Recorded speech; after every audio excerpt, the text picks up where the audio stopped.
Hello everyone, this is Shivangi. Welcome to shift classes. IGNOU का hall ticket जो है वो रिलीज़ हो गया है। अब कल जो लिंक था वो एक्टिवेट हुआ था थोड़ी देर के लिए, लेकिन उसके बाद डीएक्टिवेट हो गया था। आप होल टिकट डाउनलोड नहीं कर पा रहे थे, तो वीडियो को पहले देखना पूरा। सिर्फ होल टिकट आपको डाउनलोड नहीं करना है, लेकिन क्या गाइडलाइंस उसमें दी गई हैं और जो प्रमोशन वाले बच्चे हैं उनके लिए क्या गाइडलाइंस है, तो वो होल टिकट में सब लिखा हुआ है। ठीक है, तो पहले हमें इग्नू होल टिकट सर्च करना है। ठीक है, लिंक मैं आपको डिस्क्रिप्शन में दे दूंगी, लेकिन आप पहले पूरा जो है गाइडलाइंस वो है उनको समझ लीजिए ताकि आपको कोई प्रॉब्लम ना आए।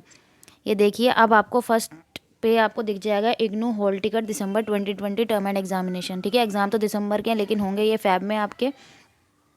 तो आप इस पर क्लिक करेंगे तो ये देखिए आज का ये इस पर स्टेटस जो है शो हो रहा है जनवरी 29 2021। ठीक है, आपको एनरोलमेंट नंबर डालना है और यहाँ पे अपना कोर्स डालना है। सबमिट कर दोगे तो आपका जो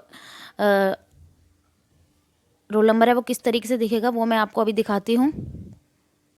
तो ये उन बच्चों का एडमिट कार्ड है। ठीक है, हॉल टिकट इस तरीके से दिख रहा है जिनको एग्जाम्प्ट किया गया है। ठीक है, जिनको एग्जाम्प्ट किया गया है, जिनका एडमिशन किसका था, जुलाई 2019 का था। ठीक है, जुलाई 2019 का आपका एडमिशन है। तो आपके एग्ज़ाम होने थे जून 2020 में फर्स्ट ईयर के, लेकिन वो नहीं हुए ड्यू टू कोविड। लेकिन अब जो डिसीजन लिया गया कि आप लोगों को प्रमोट किया जाएगा, तो प्रमोट वाले बच्चों के लिए क्या लिखा हुआ है, यहाँ आपका एनरोलमेंट नंबर होगा exempted from appearing in term end December 2020 examination as per notification dated on 10/12। ठीक है, जो नोटिफिकेशन आपका 10 दिसंबर को आया था उसके अकॉर्डिंग आपको प्रमोट किया जा रहा है। आप देखो, प्रमोट के लिए आपके सब्जेक्ट जो है वो यहाँ लिखे हुए हैं। ठीक है, आप फर्स्ट ईयर के एमईसी के स्टूडेंट हैं, तो एमईसी के यहाँ देखो सारे सब्जेक्ट दे रखे हैं कि आपको सब में इसमें प्रमोट किया जा रहा है। प्रमोट की कंडीशन क्या थी, सिर्फ आपको ऐसे ही प्रमोट नहीं किया जाएगा, एक आपके असाइनमेंट के मार्क्स के बेस पे प्रमोट किया जाएगा आपको, और सेकंड जो है वो आपके जो सेकंड ईयर के मार्क्स होंगे। ठीक है, सेकंड ईयर के जो मार्क्स होंगे उसके अकॉर्डिंग आपको प्रमोट किया जाएगा। और जून 2022 तक, ठीक है, जून 2022 तक आपके जो सारे पेपर हैं, ठीक है, सेकंड ईयर के, वो क्लियर हो जाने चाहिए, तभी आपको जो एग्जाम्प्ट किया जा रहा है उसका आपको फ़ायदा मिलेगा, अदरवाइज़ नहीं मिलेगा। ये भी आपको ये चीज़ ध्यान रखनी है। ठीक है, अब कुछ गाइडलाइंस है, ये तो अब आपका इसमें सीधा सीधा लिखा, तो आपको एग्ज़ाम नहीं देने हैं। ठीक है, ये उन स्टूडेंट्स के लिए जो क्या है इससे एग्जाम्प्ट हो गए हैं। अब जो है गाइडलाइंस जो एग्ज़ाम देने जाएंगे उन बच्चों के लिए। ठीक है, अगर आप में से कोई है सेकेंड ईयर का बच्चा, ठीक है, तो वो भी मुझे प्लीज़ अपना एनरोलमेंट नंबर ज़रूर सेंड करना। तो उनका भी जो आईडी कार्ड है वो भी मैं आपको, सॉरी एडमिट कार्ड है वो मैं आपको दिखा दूंगी कि किस तरीके से है। ठीक है, ये मेरे को एक किसी फर्स्ट ईयर के स्टूडेंट ने अपना एनरोलमेंट नंबर सेंड किया था, तो उसी का जो एडमिट कार्ड है, ठीक है, उसको एग्जाम्प्ट किया गया क्योंकि उसका एडमिशन जुलाई 2019 का, तो ये उसका एडमिट कार्ड है। तो इंस्ट्रक्शन क्या है एग्ज़ाम के लिए वही मैं यहीं क्लियर कर देती हूँ, जो बच्चे एग्ज़ाम देंगे यहाँ। ठीक है, सेकेंड ईयर वाले बच्चे या फिर जो जून 2020 वाले, सॉरी जनवरी 2020 वाले बच्चे जो थे जिनके एग्ज़ाम अब फर्स्ट ईयर के अब होंगे दिसंबर वाले जो फैब में होने हैं। Examine must be in possession of valid IGNOU identity card during the examination, should not carry mobile phone in side the examination hall at the time of examination. तो सबसे ज़रूरी चीज़ है आपके पास इग्नू का जो आईडी कार्ड है वो होना चाहिए। ठीक है, उस पर स्टैंप लगी होनी चाहिए। अब तो जो है आपने अपना आईडी कार्ड डाउनलोड कर लिया होगा, अगर नहीं किया तो अपना आईडी कार्ड जो है वो डाउनलोड कर लेना। ठीक है, calculator are allowed for use in the examination, देखो यहाँ लिखा हुआ है। कई बच्चे मुझसे पूछते हैं मैम कैलकुलेटर अलाउड है, तो कैलकुलेटर अलाउड होता है। ग्रेजुएशन और पोस्ट ग्रेजुएशन लेवल पे कैलकुलेटर अलाउड होता है, 12th तक अलाउड नहीं होता।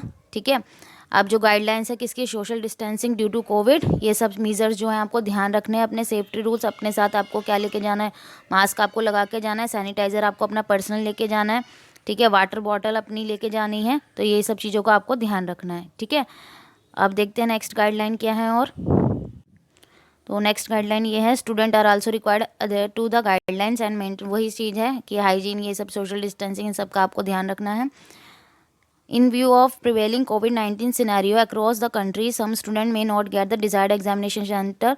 The university has tried to accommodate such student nearby examination center mentioned in their hall ticket. तो कोविड-19 की वजह से कुछ बच्चों को उनके डिज़ायर एग्जामिनेशन सेंटर नहीं मिले हैं, लेकिन यूनिवर्सिटी ट्राई कर रही है कि उनको उनके नियर बाई जो एग्जामिनेशन सेंटर है वो मिल जाए। ठीक है, student may note that there can be possibility of last minute change of examination center due to COVID-19 situation or any other reason. In such condition, the university will take appropriate remedial measure. The affected student are advised to be in touch with their respective regional center. तो आपको ये ध्यान रखना है कि अगर आप last minute पे भी अपना एग्जामिनेशन सेंटर चेंज कराना चाहते हैं ड्यू टू कोविड-19 या फिर किसी और वजह से, तो आपको अब किससे कांटेक्ट करना है, अपने रीजनल सेंटर के कांटेक्ट में रहना है। Media instruction, the student are required to give answer to the question only in the language in which the programme is offered.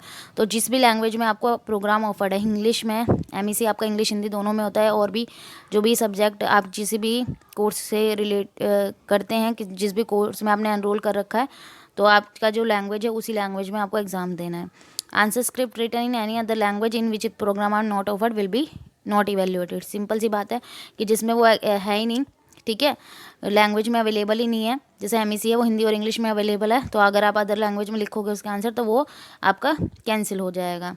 The student have an option to attempt examination of the course in Hindi medium irrespective of registration of the same in English medium. तो अगर किसी बच्चे ने English medium में register करा था किसी course के लिए, लेकिन वो हिंदी मीडियम में देना चाहता है तो वो दे सकता है, इंग्लिश वाला हिंदी में दे सकता है, ठीक है। अब examination for the following course will be multiple choice. तो ये जो कोर्सेज हैं, ठीक है, ये आप देख लेना, ठीक है, MEC का तो कोई नहीं है, तो जिनके भी ये कोर्सेज हैं आप देख लेना, तो ये सब जो हैं वो MCQ बेस्ड होंगे। Request for change in date and session of exam will not be entertain in case courses are the same group और the courses are backlog courses. तो डेट और सेशन कोई भी चेंज नहीं होगा, ठीक है, जो भी कोर्स दे रखे हैं ग्रुप 1 to 6 यहाँ पे, और जो भी जिनके बैक के एग्ज़ाम है कोई भी डेट इनकी चेंज नहीं की जाएगी। और जो लास्ट गाइडलाइन है वो है student register for appearing in practical lab courses advise to contact their regional centre for venue and schedule of exam. तो जिन भी बच्चों का प्रैक्टिकल या लैब कोर्सेज का जो भी मतलब एग्ज़ाम होते हैं, ठीक है, लैब के प्रैक्टिकल हैं जो भी हैं, तो उसके लिए आपको कॉन्टैक्ट किससे करना है कि कब होगा एग्ज़ाम, अपने रीजनल सेंटर से। तो ये कुछ गाइडलाइंस थी जो बच्चे एग्ज़ाम देंगे, ठीक है, उनके लिए। और आपने देख लिया कि साफ साफ उसमें लिखा हुआ है कि एग्जाम्प्ट किया जा रहा है।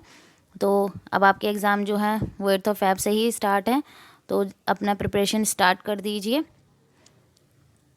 अगर आपको कोई भी डाउट है तो आप कमेंट करके पूछ सकते हैं। अगर वीडियो अच्छी लगी हो तो like it, share it and subscribe my channel. Thank you.